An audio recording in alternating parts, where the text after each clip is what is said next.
je ne savais plus où j'étais, je n'avais presque plus d'eau. Un navigateur français ayant dérivé pendant un mois en Méditerranée avant d'être secouru par la marine israélienne a raconté samedi sa mésaventure à une chaîne de télévision locale.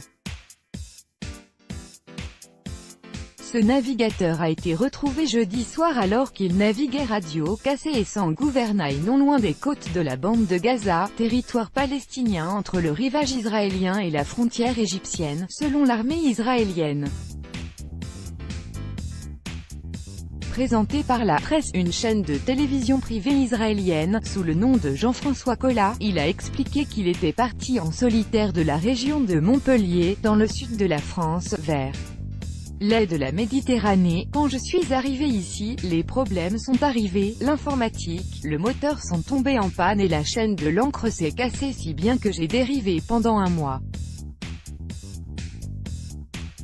J'ai mangé, mais je n'avais presque plus rien à boire, a-t-il raconté. L'armée israélienne est venue me dépanner, a-t-il ajouté, affirmant être un navigateur expérimenté.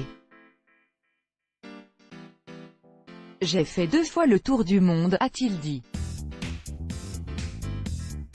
Un officier israélien a précisé samedi à des journalistes que son bateau d'une longueur de 10 à 12 mètres avait été repéré à 40 km des côtes israéliennes.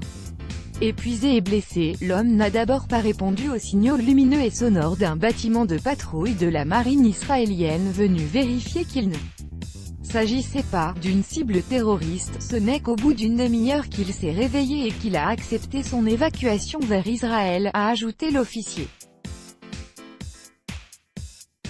Selon lui, le navigateur prévoyait de se rendre à Madagascar en passant par le canal de Suez et sa dérive est sans doute due à une mer démontée, les vagues ayant atteint 8 à 10 mètres ces derniers jours.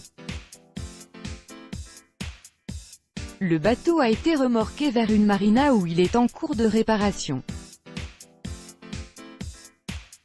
Le navigateur a obtenu un permis de séjour de 15 jours des autorités israéliennes mais a toutefois indiqué qu'il comptait rentrer chez lui le plus rapidement possible. Il a remercié l'armée israélienne ainsi que l'hôpital où il a été examiné. L'armée israélienne avait publié vendredi une photo sur laquelle un homme à la barbe poivre et sel et coiffé d'un bonnet était entouré de soldats à bord de ce qui semble être une embarcation israélienne.